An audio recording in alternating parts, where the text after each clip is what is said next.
நம்ம சேனல்லேருந்து வீடியோ போட்டோன்னே மெசேஜ் தவறாமல் வரணும்னு நினச்சிங்கன்னா ரெட் கலரில் இருக்கிற ரெட் கலர் சப்ஸ்கிரைப் பட்டனை சப்ஸ்கிரைப் பண்ணிவிடுங்க. பக்கத்தில் ஒரு பெல் சிம்பிள் இருக்கும், அதையும் கிளிக் பண்ணிடுங்க. சரி, வாங்க வீடியோக்குள்ளே போகலாம். வணக்கம் நண்பர்களே. ஒரு அழகான கிராமத்தில் கணவனும் மனைவியும் வாழ்ந்து வந்தனர். கணவன் மனைவியை எப்பொழுதுமே கடுஞ்சொல்லால் திட்டி தீர்த்து விடுவார். சின்ன சின்ன விஷயங்களெல்லாம் பெரிய சண்டையாக மாற்றி விடுவார். பொது இடவென்றெல்லாம் பார்க்க மாட்டார். பிறர் மத்தியில் தன் மனைவியை திட்டி தீர்ப்பார். சில நேரம் அடிக்கவும் செய்வார். இப்படியே போய்கொண்டிருந்தது வாழ்க்கை. இந்த நிலைக்கு முடிவு கட்ட வேண்டும் என நினைத்தால் மனைவி. ஒரு நாள் தன் கணவனிடம், நீங்கள் எப்போது பார்த்தாலும் என்னை திட்டுவதும் அடிப்பதுமா இருக்கீங்க.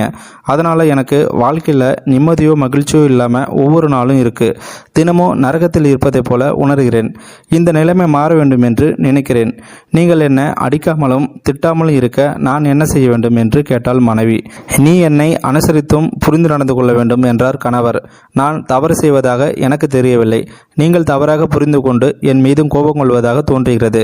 நீங்களும் தான் என்னை புரிந்து கொள்ள வேண்டும் என்றாள் மனைவி. இதற்கு ஒரு நாள் முடிவு கட்டியாக வேண்டும். அதற்கு நீங்களே ஒரு வழியை சொல்லுங்கள் என்று கூறினாள் மனைவி. சிறிது நேரம் ஆலோசித்த கணவன், சரி, எனக்கு இணையாக நீ வேலை செய்ய வேண்டும். அப்படி நீ வேலை செய்தால் உன்னை திட்டுவதோ அடிப்பதோ நிறுத்தி கொள்கிறேன் என்றான். சரி, அப்படியே செய்கிறேன். அதேபோல் நீங்களும் எனக்கு இணையாக வேலை செய்ய வேண்டும். உங்களை விட குறைவான வேலையை நான் செய்வதாக தெரியவில்லை என்றாள் மனைவி. என்ன செய்யலாம் என இருவரும் நீண்ட நேரம் யோசித்தனர். இறுதியாக ஒரு முடிவுக்கு வந்தனர். அதாவது, ஒரு நாள் கணவன் செய்ய வேண்டிய அனைத்து வேலைகளையும் மனைவி செய்வது என்றும், மனைவி செய்ய வேண்டிய வேலைகளெல்லாம் கணவன் செய்வது என்றும் முடிவு எடுத்தனர். பின்னர் என்னென்ன வேலைகள் இருக்கின்றன என்று பேசி முடிவு எடுத்தனர். அப்போது மனைவி, உங்கள் பேச்சை நம்ப முடியாது, ஒரு பொது ஆளிடம் கூறி அவர் மேற்பார்வையில் செய்யலாம் என்று கூறினாள்.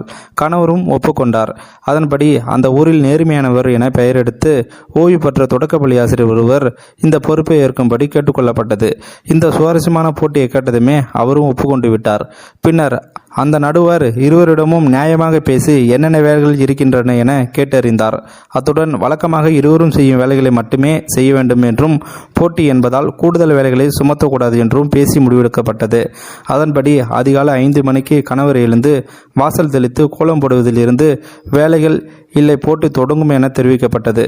போட்டிக்கான நாளில் செய்ய வேண்டிய வேலைகளுக்கான வீட்டில் என்னென்ன பொருட்கள் எங்கெங்கே இருக்கின்றன என்ற விவரத்தையும் மனைவி கணவனிடம் நினைவுக்கு வந்த வரையில் அடையாளம் காட்டினாள். கோலப்பொடி இருக்கும் இடம் முதல் காப்பித்தூள் துடப்பம் இருக்கும் இடம் வரையில் அனைத்தையும் மனைவி அடையாளம் காட்டினாள். இப்போது கணவனின் உள்ளத்தில் லேசான பயம் ஏற்பட்டது. நிறைய வேலைகள் இருக்கும் போல என எண்ணினார். போட்டிக்கான நாள் வந்தது. கணவன் காலையில் எழுந்து கோலம் போட்டார். மனைவிக்கு காப்பி போட்டு கொடுத்தார். சமையல் வேலைகளை செய்ய தொடங்கினார். மனைவியோ 6 மணிக்கு மேல் பொறுமையாக எழுந்து பல் துளக்கி குளித்துவிட்டு காலை உணவை எடுத்து வைக்கும்படி கூறினாள். பின்னர் மனைவி தோட்டத்திற்கு சென்று வேலைகளை கவனித்தாள். அன்று அவர்கள் தோட்டத்தில் இருந்த 7 தென்னை மரங்களிலும் தேங்காய் பறிக்க வேண்டியது இருந்தது. வீட்டிற்கு வந்து தனது கணவனின் உடையை அணிந்து கொண்டு சென்று மரம் ஏறினாள். மனைவி சிரமமாக இருந்தாலும் போட்டியில் வெற்றி பெற வேண்டுமல்லவா? கடுமையான முயற்சிக்கு பின்னர் மரத்தில் ஏறினாள். மரம் அதிக உயரம் இல்லை என்பதால் அதிக சிரமமும் இன்றி தேங்காயை பறித்தாள். பின்னர் தோட்ட வேலைகளை கவனித்தாள்.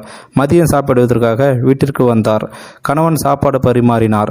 அதில் உப்பு இல்லை, காரமும் அதிகமாக இருந்தது. அப்போது அந்த மனைவி, நான் இப்படி சமைத்திருந்தால் நீங்கள் என்ன செய்திருப்பீங்க என்றாள். கணவனிடமிருந்து எந்த பதிலும் இல்லை. இப்படியாக நேரம் போய்கொண்டே இருந்தது. கணவனாலும் சிறிது ஓய்வு எடுக்க முடியவில்லை. வேலைகளை செய்து முடிக்கவும் முடியவில்லை. அப்போதுதான் அவருக்கு தெரிந்தது, தன் மனைவி ஒவ்வொரு நாளும் தன்னை விட அதிகப்படியான வேலைகளை செய்கிறாள். ஆனால் இதை சொல்லி ஒரு நாளும் அவள் வருத்தப்பட்டதோ இல்லை அழுத்து கொண்டதோ இல்லை என்பதை உணர்ந்தார். இப்போது அவருக்கு தன் மனைவியின் மீது அன்பு அதிகமானதை உணர்ந்தார். தன் மனைவி மீது கோபம் கொள்ளக்கூடாது என மனப்பூர்வமாக உறுதியேற்றார். வேலைகளை முழுமையாக செய்து முடிக்க முடியாமல் கணவன் சிரமப்பட்டார். மனைவியோ அனைத்து வேலைகளையும் செய்து முடித்தாள். அந்த ஒரு நாள் அவர்கள் இருவருக்கும் பல்வேறு புரிதல்கள் ஏற்படுவதற்கு வாய்ப்பாக அமைந்திருந்தது. நடுவரின் ஆசையுடன் அந்த நாள் நிறைவடைந்தது. இருவருக்கும் அது வெற்றியாகவே கருதப்பட்டது. அதன் பின்னர் இருவருக்கும் இடையிலான உறவு மேம்பாடு அடைய தொடங்கியது. ஒருவர் ஒருவர் புரிந்து கொள்ள தொடங்கினர். கணவன் தன் கோபத்தை படிப்படியாக குறைத்து கொள்ளும்படி முயற்சி எடுத்தார். கோபம் வரும்போதெல்லாம் அதனை வெளிப்படுத்தாமல் தன்னுக்குள்ளே புதைத்து அன்பான வார்த்தைகளை பேச பழகினார். மனைவியின் சிரமங்கள் புரிந்ததால் அவ்வப்போது உதவி புரிந்து வேலைகளை எளிமையாக்கினார். இப்படியாக அவர் அன்பு அதிகமாக தொடங்கி ஆறாக பெருகியது. ஆக மனைவியை மதிக்க பழகினால் வாழ்க்கை தினந்தோறும் சுவாரஸ்யம்தான். இந்த வீடியோட கருத்து உங்களுக்கு பிடிச்சிருந்துச்சுன்னா கமெண்ட் பாக்ஸில் கமெண்ட் பண்ணுங்கள். கூட உங்கள் ஃப்ரெண்ட்ஸுக்கு ஷேர் பண்ணுங்கள். இது வரைக்கும் நம்ம சேனலை சப்ஸ்கிரைப் பண்ணாதவங்க சப்ஸ்கிரைப் பண்ணுங்கள். கீழே ஒரு பெல் சிம்பிள் இருக்கும், அதையும் கிளிக் பண்ணிடுங்க. தேங்க்யூ ஃபார் வாட்சிங்.